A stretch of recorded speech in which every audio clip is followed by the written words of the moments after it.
Star জলসা করেছে পুরো বাঘাযতীনের launch event. দাদা বলছে ওদের হাততালি দেওয়ার অভ্যেস নেই, গুরু গুরু এই মজা কিছু করতে পারে, but it is a new look, it is our new look. আর এটাই কি খাদানের লুক?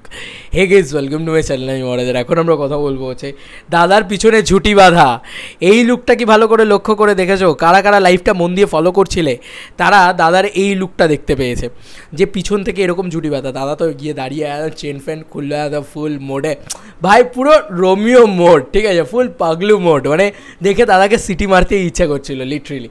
আই ডোন্ট নো যে কেন আমি সিটিটা মারতে পারি না, আর সিটিটা মারতে পারলে আমি চিৎকার করে সিটি মারতাম। ভাই আমার হেভি মজা লেগেছে, আমার হেভি আনন্দ লেগেছে যে দাদাকে ওরকমভাবে দেখতে পেয়েছি। দেখো বলে বললাম না, এটা আলাদা কানেকশান আছে দাদার সাথে, মানে আলাদা একটা মন থেকে ভালোবাসা আছে এই মানুষটার প্রতি। যাই হোক, তো এই যে মানে ঝুঁটিটা দেখতে পাচ্ছি আমরা, একটা ঝুঁটি করে রাখা রয়েছে চুলটাকে। একটা হতে পারে যে গরমে, অত্যন্ত গরমে সেই চুলটাকে আলাদা করে বেঁধে রাখা হয়েছে, এবং এটা বড় চুল দাদার, যে শুধুমাত্র এই লুকটাকে এই লুকটাকে করার জন্য যে চুলটাকে এরকম একটা ডিফারেন্ট লুক দেবো। একটা সুপারস্টার তো উনি, অবশ্যই উনি তো মেগাস্টার, বাংলা ইন্ডাস্ট্রির অন্যতম, তাই ওনার একটা ডিফারেন্ট লুক দরকার।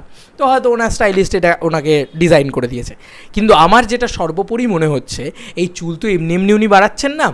দেখো, কোনো স্টার বা কোনো কেউ এমনি এমনি কিছু করে না। জিদ্দা যখন ক্লিন শেভ করলেন তখন কি এমনি এমনি করলেন? আজকে খাকি টুয়ের শুটিং, আজকে দিনটাই খুব ভালো, খাকি টুয়ের শুটিং শুরু হয়েছে, দাদা এরকম এলেন এবং দেবদা এরকম এসে আজকে এরকম একটা চুল ঝুটি বেঁধে করে সেইটা একটা দিলেন। তো বন্ধুরা বলে রাখি, দেবদা আমার মনে হচ্ছে, আমার এটা পার্সোনাল ওপিনিয়ন, যে খাদানে এরকম একটা ঝুঁটি বাঁধার লুক থাকতে চলেছে। এরকম একটা ঝুঁটি বাঁধা একটা লুক থাকবে, ভাই মজা হবে।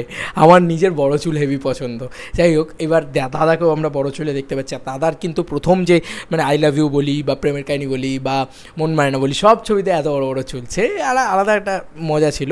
যাই হোক, এই চুলটা যদি আমরা দেখি, প্রায় একদম ঝুঁটি, একদম সুন্দর করে, মানে দারুণ লাগছে দাদাকে এক কথায় দেখতে একদম ফ্রেশ লাগছে। এখান থেকে চুলের আবার একটা এরকম কাট রয়েছে, চুলটাকে একটা অদ্ভুত কাট করা রয়েছে। তো এই লুকটা দেখেই কিন্তু একটাই কথা মনে পড়ছে, একটাই লুকের কথা মনে পড়ছে, সেটা হচ্ছে খাদানের ছেলেদেবের লুক। ছেলেদেবের লুকটার কথাই কিন্তু এই লুকটা দেখে আমার ফার্স্ট অফ অল মনে হচ্ছে। এবং ছেলেদেবের হয়তো এরকম একটা ঝুটি ফুটি বাঁধা, আরেকটু বিয়ার্ড বেড়ে যাওয়া, আরেকটু রগেড, আরেকটু রাগাডা, আরেকটু মানে সাংঘাতিক লেভেলের একটা ডার্ক মুডি লুক থাকবে, যেটা হয়তো এই লুকটা। আই ডোন্ট নো, আমি জাস্ট প্রেডিক্ট করছি। হ্যাঁ, আমি দাদার এই লুকটা রিয়াকশান করতে এসেছি, আর কিছু বলবো না। আমার বিশ্বাস যে খাদান তো শুটিং শুরু হবে খুব শীঘ্রই। আর আমার কাছে যতটুকু যা খবর আছে, জুন মাসের শেষ জুলাই মাসের শুরু, এই টাইম থেকে কিন্তু খাদানের একটা শুটিং বাকি আছে, বা 1 মাসের শুটিং বাকি আছে।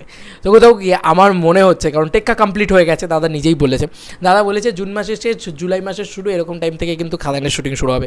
এবং খাদান 1 মাস কমপ্লিট করে দাদা কিন্তু আগস্ট মাস থেকে শুটিং করবে, তোমার অভিজিৎ সেনের শুটিংটা করবে। অভিজিৎ সেনের শুটিংটা করার পরে তারপরে আগস্ট থেকে সেপ্টেম্বর করবে, আর সেপ্টেম্বর থেকে টেক্কার প্রমোশন, অক্টোবরে টেক্কা রিলিজ, নভেম্বরে রঘুরাগাতের শুটিং, তোমার ডিসেম্বরে অভিজিৎ সেন রিলিজ, তারপরে আবার ডিসেম্বরের ওই টাইম থেকে আবার শুটিং শুরু হবে, অ্যান্ড তারপরে চলবে এটা। তো এটা তো আমরা সবাই এই লাইন আপটা জানি। যাই হোক, দাদাকে এক কথায় ঘ্যামা লাগছে, ভাই ঘ্যামা লাগছে। এইসব মানে ঝুটি ফুটি করলে না দাদাকে হেভি লাগে, ভাই হেভি লাগছে। তোমাদেরকে আর কি মতামত এই ইন্টারভিউটাকে নিয়ে জানিও কমেন্ট সেকশনে। চলো বন্ধুরা, নতুন কোনো ভিডিওতে দেখা হবে, বাই।